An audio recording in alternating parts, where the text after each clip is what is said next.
आत्मज्ञान जब तेरा जाग जाएगा, तुझे ये समझ आ जाएगी कि ये ज्ञान मेरे काम आने वाला है और ये दुनियादारी की चीज़ें मुझे डबोने वाली हैं, नीचे ले जाने वाली हैं, तो उनको त्याग दे। तो इसलिए कहते हैं साधुओं का संग करो।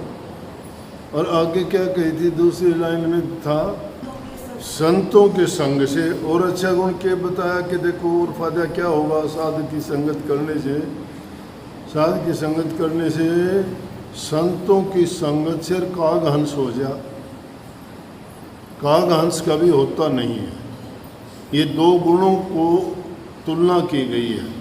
काग जो है एक बुरे कर्म करने वाला जीव है, हंस बहुत ही पवित्र और शरीफ जानवर है जो किसी को तकलीफ़ नहीं देता, और कौवा सबको तकलीफ़ देता है। सब जानवरों को साधु कोई ना कोई करता रहता है बदमाशियाँ। सत्संग में जाके तो जीव सुधर जाता है। सतगुरु हर प्रकार से जीव की घड़त करता है, सब दोषों को निकाल देता है। किसी न किसी तरह से जिस ढंग से भी वो जीव सुधरना चाहता है तो उसको ये आत्मज्ञान करवा देते हैं कि भाई संतों के संग में गए। देखो आप में से कितने लोग कोई शराब पिया करता, कोई झगड़ा किया करता, कोई निंदा चुगली करता, कोई जुआ खेलता। अब इन्होंने इन चीज़ों के बारे में जान लिया कि इनसे नुकसान है।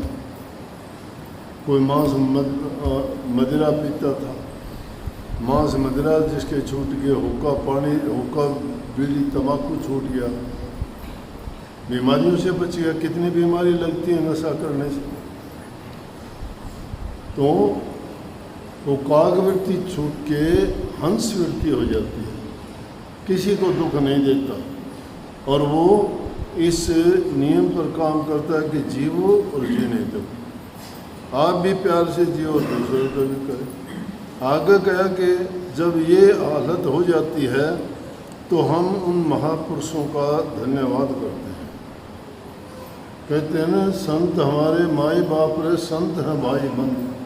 जब संतों से ही हमारा लेना देना हो गया, अब देखो गलती कोई करता है और मैं आपको रोकता हूँ, आप कह सकते हो क्यों मत करूँगा, मेरी आज़ादी है। लेकिन नहीं, ऐसा आप नहीं कहते। आपको ये पता है कि ये मेरे सुधार के लिए है, मेरी भलाई के लिए है, मेरे कल्याण के लिए है। समझ गए ना। तो इसलिए माई बाप की तरह से हम धमका भी सकते हैं, माँ बाप की तरह से, भाई बंधु की तरह से हम प्यार भी करते हैं। तो कही कि संत हमारे माई बाप रे, संत भाई बंद।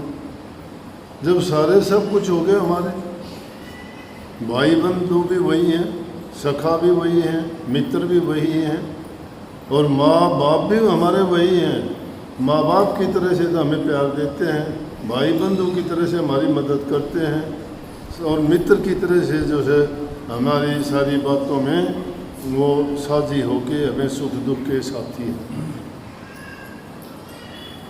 तो क्या कहा कि और संत मिला राम से। और सबसे ऊंची बात क्या है कि जिससे बिछड़े मुद्दत हो गई। कितने युग पलट गए, कब के बिछड़े थे हम, परमात्मा से याद है किसी को नहीं याद। ये ज़रूर याद है कि पता नहीं कितनी योनियों में धक्के खाए हों। जब मुश्किल से इंसान का चोला मिला है तो संत सबसे बड़ा उपकार तो ये करते हैं कि प्रभु से हमारा मेल कराते हैं। उनके